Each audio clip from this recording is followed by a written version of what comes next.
Hello Virgo. So let's go ahead and get started. I'm going to be pulling cards from 3 of Doreen Virtue's decks. The Archangel Power Tarot, Archangel Michael, and the Romance Angels. I'm also going to pull from the Whispers of Love by Angela Hartfield. And I have already prayed over the cards and shuffled them so that we can expedite your reading. Okay, let's see what we've got going on. Okay. So the first card we have is 10 of Gabriel. And if you can read the bottom of it, it says, ask your angels for helpful people to lighten your load, working too many hours and trying too hard to please other people. So I'm getting that there's a number of you that are just, life is just really out of balance right now. I get a number of you, you're like type A personalities. You want to get everything done regardless of the toll it takes on you and your health and your relationship and your life. And I get that it's really taking a toll on you. So what they're encouraging you to do is start delegating some of the responsibilities, start asking for help, and also to be easy on yourself if you don't get everything done, because you don't have to get everything done, because you're jeopardizing other things in your life for this unobtainable perfection that you're seeking, and that you beat yourself up over it. So they're encouraging you to not beat yourself up. You don't have to get everything done. You really don't. And you'll start to enjoy yourself and enjoy life more as soon as you realize that, and you start sharing the responsibility, and the things that you don't get done, just let go of the guilt of not getting it done. Don't feel guilty. Don't feel that, you have to achieve everything. I get for some of you, you do. You've got that overdeveloped sense of responsibility, type A side of yourself. And I get for others of you, you're always trying to please others because out of like guilt. Because you don't want to disappoint people, you don't want to let them down, you feel that you've disappointed and let people down in the past. They're saying you need to forgive yourself and know that no one is as hard on you or thinks that critically of you at all. It's only you. So stop being so critical of yourself and judgmental of yourself, and let that guilt and those feelings just go, and start to please you. Take the focus off of pleasing everyone else and overextending yourself to please everyone so that you can please you. Do what makes you happy. Go have some fun. Bring some joy back into your life. Bring some balance back into your life, because that will also help you. Because I get for some of you, you've got like some financial blocks. For some of you, you've got health blocks because you're out of balance. And because you're so focused and you're just working constantly, that's caused blocks. So go have fun, go do some fun things, focus on you, let that perfectionism go, let the responsibility of taking on everything go, and have some fun. And you'll notice that balance that you're going to bring back into your life is going to bring some positive things into your life as well. Next card we have is 2 of Ariel. It's important to have balance, working multiple jobs or projects at once, and then making work fun.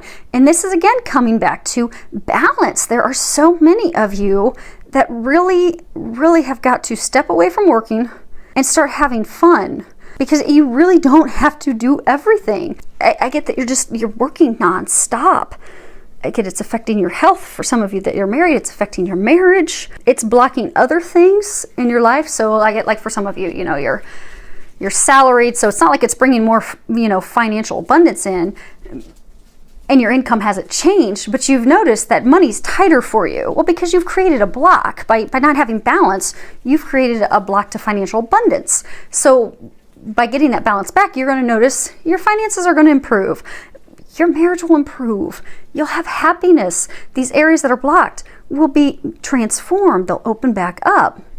And I get a number of you are throwing yourself into work for emotional reasons, for guilt, for anger, not wanting to deal with your spouse, partner at home, not wanting to deal with a hurt, a pain, a loss that you've had. So you just throw yourself into work so you don't have to look at it, evaluate it, heal it, and release it. They're encouraging you to do that, and they'll help you. If you look, you've got 3 angels across the top, which is the Trinity.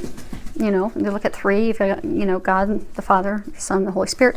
You have divine help to help you with this. For those of you that are throwing yourselves into work because you don't want to deal with something emotionally, some past hurts, some trials, tribulations, they're going to help you heal that. For those of you that it's just simply perfectionism, they'll help you heal that too and let that go. but ask for their help and be open to receiving it. So when you get that intuitive nudge and that intuitive guidance, act on it. So let's say you pray, okay, Lord, please help me get more balance in my life so that everything else can work out in a more pleasurable, happy fashion for me to better improve my life.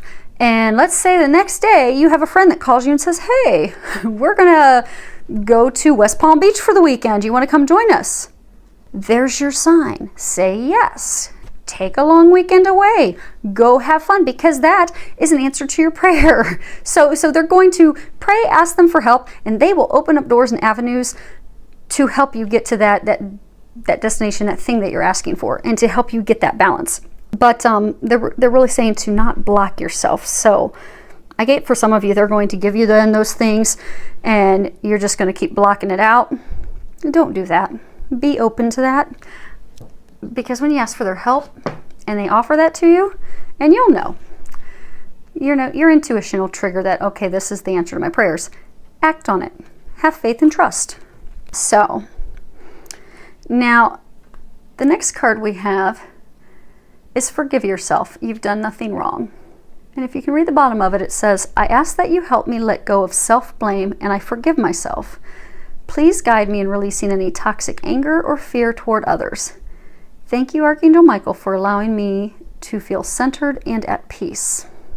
So I get, for those of you, this is a message, you're seeking happiness. You want joy in your life. But you're blocked because you're blaming yourself and you're being critical and hard and judgmental on yourself for something that you feel you did or you did not do in the past. So that blame, it's unhealthy, it's unproductive, it's blocking you. It's, for some of you, causing health issues, it's causing financial issues. What you need to do is remember, you've done nothing wrong. You did the best you could in the situation that you could have possibly done. And you need to not blame yourself. So they're encouraging you to start thinking about yourself lovingly. Give yourself loving words. Stop reminiscing on the past and beating yourself up. Because I get for some of you, you had a relationship fall apart, a marriage fall apart, someone cheated on you, left you, hurt you, and you blame yourself. It's as though you're like, okay, what did I do wrong? What could I have done better? Why wasn't I good enough? Why didn't they love me? Maybe if I would have tried harder, done more, there's nothing you could have done. It just was not meant to be. It wasn't meant to be. Someone better will come into your life when the time is right. But the first step is to forgive yourself. Because that anger, that blame, that guilt that you have, that's blocking you from blessings and love, and blocking you from happiness. For some of you, I get that this is about your children.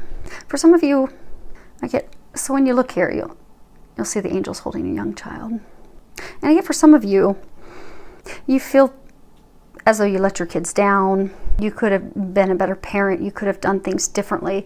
I get for some of you, you think if you would have done things differently, the situation would have turned out differently. So what they're saying is, for some of you, you may have lost a child. It may have been something like a drug addiction that the child had, a car accident, something your child's on the other side now. And you blame yourself. You think that if I would have kept closer tabs on them, I would have realized that there was a heroin addiction, that there was a problem there, and could have stopped it. You couldn't have. Or for some of you, if I would have driven him or her to school, they wouldn't have had the car accident on the slippery roads and ice. You couldn't have stopped that. So our souls, when we come here to earth, we have certain lessons and things that we're going to do. So when your child came in and incarnated, that's part of their life path and their journey. And it's hard when we're in pain to understand why those things happened as they did. It may never, sometimes we may never understand why, but there is a reason. And for those of you that are in this situation, I'm getting that they want you to know you did nothing wrong. And your child is on the other side. They are with you. They're saying that they can help you more from the other side than they can here.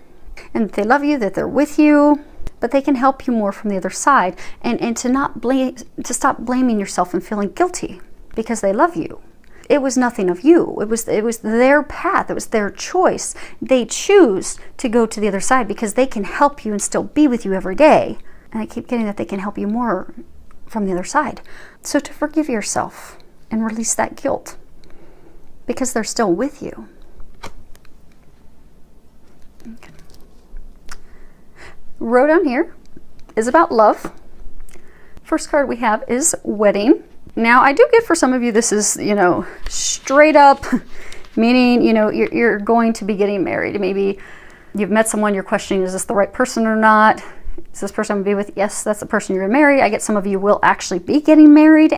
For some of you that are married, I'm getting that you can revitalize your marriage, that you can bring that spark and that joy back in, that you can heal that relationship. So for some of you, if you can step back from working all the time and focus on your relationship, take a long weekend away or take a week-long vacation and bring that spark, that romance, that flirting, that joy back in, because that will transform your marriage. And for some of you, I get that your marriage, and even for some of you that have been in a long-term relationship, I get that it's very rocky, and it's been rocky for a long time, where you've even been discussing divorce and ending the relationship. And I get that you could turn around and transform your relationship, your marriage, by healing your heart and healing the relationship. Maybe it's taking the vacation together. Maybe it's enlisting the help of a marriage counselor. But I do get for some of you, you can completely transform it. Just take the focus and put it on your marriage. I get for some of you, though, that this is tying, see how this is talking about forgiveness. What they're saying is, for some of you, you're in a marriage, you're in a relationship, that person cheated on you. For some of you, you can salvage it. But for others of you, you need to forgive yourself, you need to forgive them, but it's signifying it's time for you to move on. Because I get for a number of you in that situation, you found out that they were cheating on you, and you've done everything that you can, and you've been trying to salvage the relationship, but it's just not working, but you're just holding on out of guilt. So they're asking you to forgive yourself and love yourself enough to know that you deserve better, and they deserve better. You both deserve happiness. It's not with each other. And to love yourself enough to forgive and allow yourself to move on. And then again, for some of you that are in that situation who haven't put in all the work and tried to salvage it, I get that you can, by getting to marriage counseling, taking a trip, and that'll put the spark back in. But they're saying you are going to have to trust. So for those of you that are in that boat where you can salvage it, you are going to have to completely forgive and forget, because you can't continue to bring it up and throw it up in that person's face. Because I get almost like there's been a lot of arguments about it, because even though you've told them, okay, I forgive you, you haven't forgiven them, and because you were hurt so badly, you bring it up frequently, which just leads to arguments. So you really truly will have to completely let it go, so that you can move on. And for those of you that have done the work and you can't, and it's just time to move on, forgive yourself, forgive them, so that you can do that. And love yourself. So I get for some of you, how your type A is, you're very, very, everything has to be perfect, perfectionists, that, you take that out on yourself. I get that you're very critical of yourself. So if you read the bottom, it says, your self-respect makes you more romantically attractive. But I get for this that a number of you, you're very critical of yourself. You're just not loving of yourself. And people will treat us the way that we treat ourselves. So what they're encouraging you to do is to start loving yourself. Because I get for some of you that you're just very judgmental of yourself. I'm overweight, and it's swimsuit season, and oh my gosh, and I'm feeling like a chunky monkey, and I don't have a 6-digit salary, and no one's ever going to want me. Well, that's what you're attracting. So if you're not feeling love of yourself and confidence of yourself and knowing that you're amazing, your salary's perfect, you got a roof over your head, you're beautiful as you are, you're going to draw that into you. So what you're feeling and thinking about yourself is what you're going to see manifest in relationships and romantic interests. And that's not what you want. So you're being encouraged to start loving yourself, to stop beating yourself up, to really look at yourself non-critical and in a loving way. And if you are a person, if there are things you're not happy, fix that, change that. Don't beat yourself up. And don't look at it as though it's a negative. I mean, if there's something that you truly just want to improve, like you want a better job because, you've got a dream of living in a certain town, well, then pursue that from hey, I want to better myself. not from a, I want to do this because I'm not good enough. So don't beat yourself up, love yourself. And for some of you, okay, so for some of you that throw yourselves into work for emotional reasons, blaming yourself, doubting yourself, I get that you have a partner that's treating you the same way. So for some of you, you know, you're very critical of yourself. Your partner, your spouse, they're treating you that way. They're talking down to you. They're not being respectful of you. They're not loving you. I'm getting that you need to love yourself and you need to set boundaries for them, because we allow people to treat us the way, well, people will treat us the way we allow them. So I'm getting to love yourself so you will not allow that behavior, because you deserve better. And that when you do set those boundaries, you do love yourself, they're going to start treating you better. Now, for a couple of you, they may not. The relationship may very well end, but that's meant to be, because they're not right for you. They're not treating you with love and compassion. You deserve better. But again, for some of you, your partner is going to rise to the occasion. They're actually going to have more respect for you. And you're going to see that in their actions. So really love yourself, set some boundaries. For those of you that are in relationships, for those of you that aren't in relationships, just, you know, start to love and appreciate yourself, and you'll see that someone will manifest that will love and appreciate you, which is ultimately what you desire. Last card we have is forgiveness, which does go with a big theme, is forgiveness, so that you can move forward into happiness. Now, if you can read the bottom of it, it says nothing can be gained by holding on to past disappointments. So really be willing to forgive yourself, be willing to forgive others, because that's the doorway, that's the thing that's going to lead to your future, your happiness, your personal growth, your well-being. So for those of you in the relationship, you can restore that love and that trust, but you'll have to forgive to do that. And for some of you, you just need to forgive yourself so that you can move forward and let that pain go and move into the happiness that you really do seek. So, and it all hinges off of forgiveness. Remember that you're amazing. Remember you've not done anything wrong. You've done the best you could. Remember, you are lovable. You are worthy of those great things. And then what you'll find is, if you can do this forgiveness work and balancing things out. So, many thanks to everyone for subscribing to my channel. I appreciate it. Thank you for all the comments. I do love hearing back from you, so any feedback that you have is much appreciated. Filled with a lot of love, joy, and blessings.